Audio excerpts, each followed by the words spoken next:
Hello and welcome back to Rimworld with the Star People, because that's our goal, to go to space. And last episode we left off building our individual housing. Now they have individual rooms right now, but as you can see, it's kind of hard to expand. And right now, two of them are sharing rooms, which they're not going to be too happy with. So we're just going to start building some individual rooms, and once we move the storage and research room, we'll be able to expand that out and get ready to recruit some more people. While we were working on that, we actually started running a little bit low on food because we're growing corn, and I didn't account for the time it would take to grow the corn properly. So we are going to grow some rice and probably start hunting in the meantime.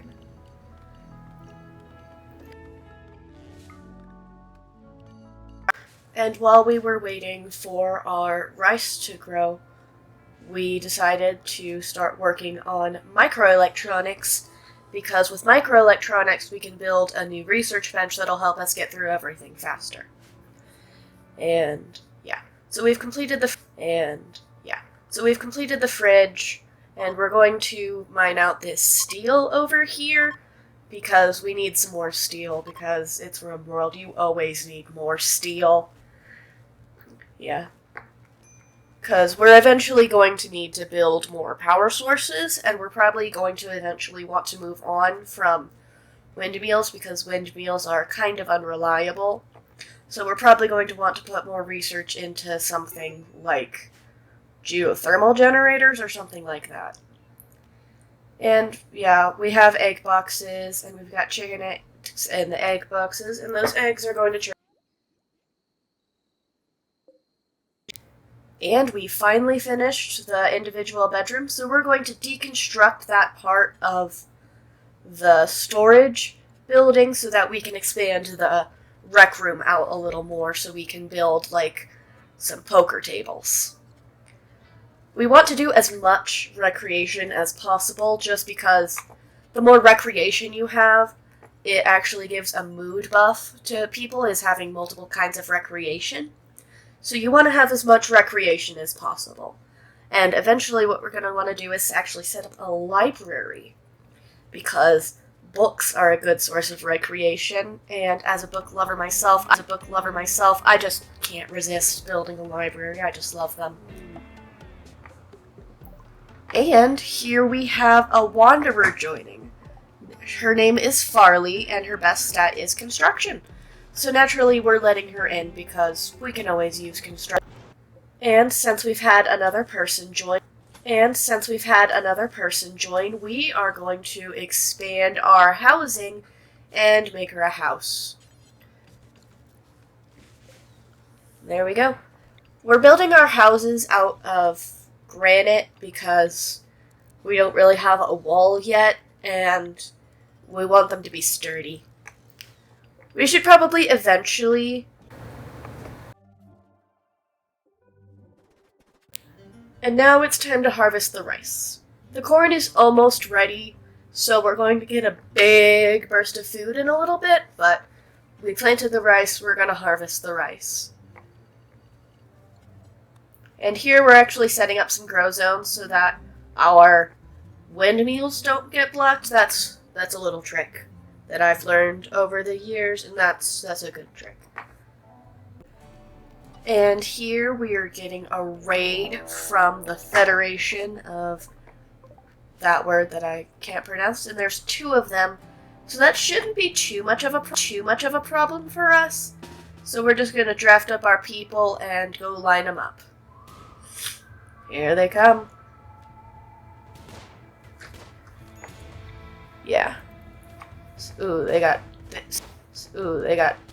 Chaz got shot, and Kate is also getting shot. It looks like she's taking a little bit of friendly fire. Heh, they got a little bit of friendly fire too. Yeah, so it looks like Kate's getting pretty bombarded. And there she is, and she's downed, so now we've finished the fight, but Rosa is also downed, and it looks like Chaz and Kokopo took a pretty good beating. So we're going to take them to their beds, give them some medical treatment, and hope that they recover. Unfortunately, Rosa did not recover. I believe she's actually the first one of our colonists to die, so we're going to have to get started on the graveyard.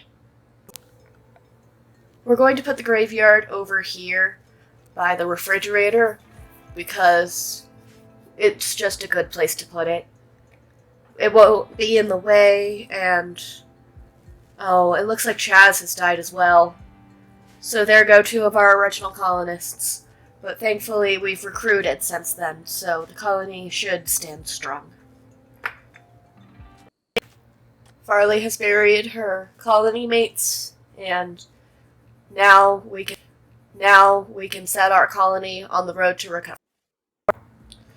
The time has now come to harvest the corn, and now that I'm thinking about it, this was probably way too much corn. So, just like in real life, if you're not careful, you can way overplant corn and end up with way too much of it, which is one of the reasons corn is very cheap. And now, unfortunately, since we've had a little bit of a wealth spike, we're getting raided by the Confederation. There's only 2 of them, and they are tribals, so they shouldn't be too much of a problem. But note that that's also what I said about the last raid. So, we should be careful. So we're just going to wake everyone up and send them out onto the front line. And here we are entering combat. Dolphin has a club, so he's going to engage with Kate, because she's also melee and she's wearing our flak gear. And Farley's going to shoot at him, but that's also risky because it means that Kate can get hit by friendly fire. And unfortunately, it also looks like she got dogpiled by Cobra, and now Dolphin and Cobra have moved on to hitting Farley, while Kokopo hits them. And now everyone is engaged in combat. Dolphin has been defeated, and Kokopo's been taken down, so it's down to Farley and Cobra. And unfortunately, it looks like Cobra wins the day, but we got a man in black named Dickinson. Hopefully he can help us put it right. So his goal is going to be to stop Cobra from kidnapping Farley and ensuring that everyone gets to the medical beds. Looks like Farley's recovered, so she's going to make her escape while Dickinson provides the defeat for Cobra. And he's got her. So now he and Farley are going to rescue Kate and Kokopo, and hopefully everyone makes a full recovery this time. These raids have been hitting us pretty hard recently, so we should probably do something to get rid of all that corn. And now the next day, it's a beautiful, sunny morning, and the world is full of terrible guinea pigs. So we're going to put everyone on attack and hope that this isn't too bad because we're all still beat up from last night's fight. Unfortunately, Kokopo is getting dogpiled by guinea pigs and has been taken out. Dickinson's going to come over here and try to shoot some of them, but it appears that another one has appeared and now he's in a fight with 2 of them. But he's a strong guy. Hopefully he can take care of them. Looks like he's taken out one, and now it's just down to him versus this one guinea pig. A third almost entered, but it looks like he's got it. And now he needs to take out that last one, and then go rescue Kokopo. Now, as mentioned before, we have way too much corn. So we're going to take some of our corn, and we're going to go to Roulette Shaw and sell some of it. Hopefully we'll be able to get something more useful. On this caravan, we're going to send Kate and Farley, along with 2 of our donkeys, just to make sure that we can carry everything we want to sell, which is going to be all of our extra hides and furs, and 1,000 of our corn, because we have too much corn. And they're off. Now this leaves Kokopo alone to manage the house. And unfortunately, a cougar's going to start hunting him, so we're going to have him hide inside for a little bit. Unfortunately, the cougar was persistent, and the cougar got him. So, unfortunately, Kokopo, who I think is the only guy in the colonist right now, he's gone. He is not winning that fight. He is dead now. So that leaves Kate and Farley as our last remaining colony members. And hopefully they can make sure that this colony stays on its feet. Meanwhile, miles away, Kate and Farley are trading with this town, and they've sold their things in exchange for some components and some other useful items. And now they're going to make their way home. They're going to have their work cut out for them when they get home because a wildfire has taken out part of the pen and has actually set one of our chickens on fire. And now Kate and Farley have arrived back home.